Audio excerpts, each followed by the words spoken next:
And then you've got this 4-part teaching series on YouTube, which I watched in preparation for our discussion today. And I came away impressed by what an incredible teacher you are. Oh, well, thank you. I do feel like it's a particular, of course, we all gain skills at the types of therapy that we do.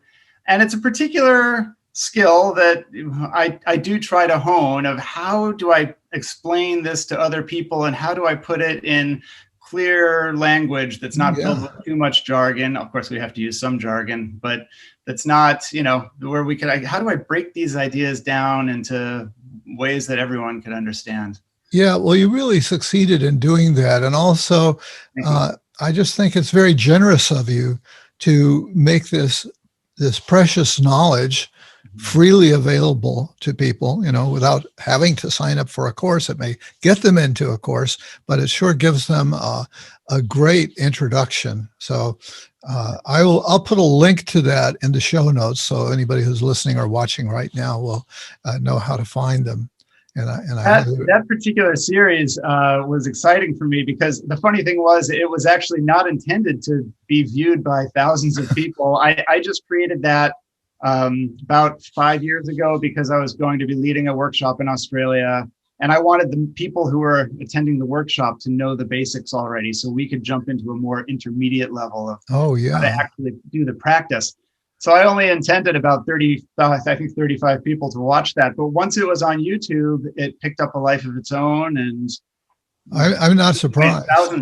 Tens of thousands of people have watched it, which has been really exciting. Wow. It also made me realize what a great platform YouTube was for teaching. I don't think I had quite realized how much interest was out there until that video started. Yeah, it's fantastic. I was reflecting about it and remembering that I was a graduate student a long time ago. And at that time, and the program that I was in was very psychoanalytic. And I had a lot of resistance to that. So I was exploring the other approaches that were coming up around that time. It was mid-60s, and when a lot of alternative therapies began to surface. And I still have respect for what I learned about the psychoanalytic understanding of personality mainly. But in terms of therapeutic practice, I never really got the kind of hands-on supervision that's available today.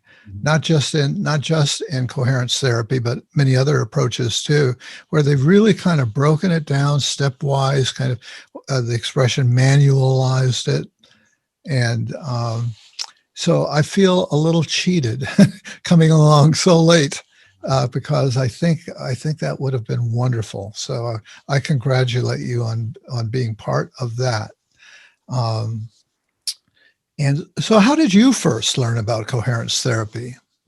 So funny enough, I got into it similarly, it sounds like, to you. I also went to a psychoanalytic school. I went to the Wright Institute, which is here in Berkeley, which I am still deeply grateful to for the fundamentals that I learned about human beings and how people are structured.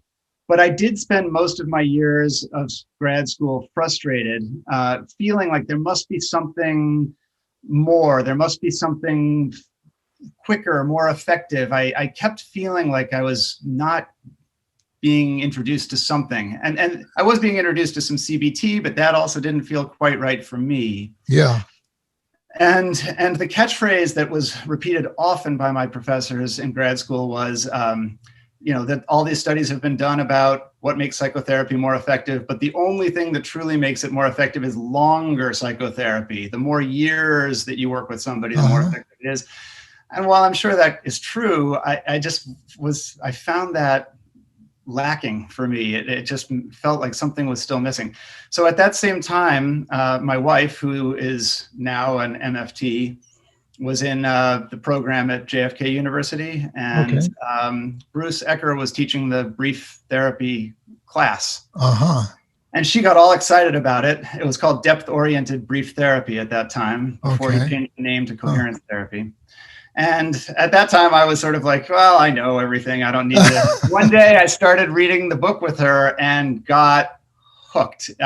As I just started glancing over her shoulder, reading the book she was reading, I said, that's the thing I've been looking for. That's Wow. and I've been hooked ever since. I started training with Bruce, and So did you go right into training, or were you a client? Did you have any period of being a client first? I audited his class first. I went to JFK and audited his class. Okay. And then a group of us used to do a supervision group with him. So he would coach us through doing live sessions with each other. Yeah. So I was both client and therapist in those coached sessions.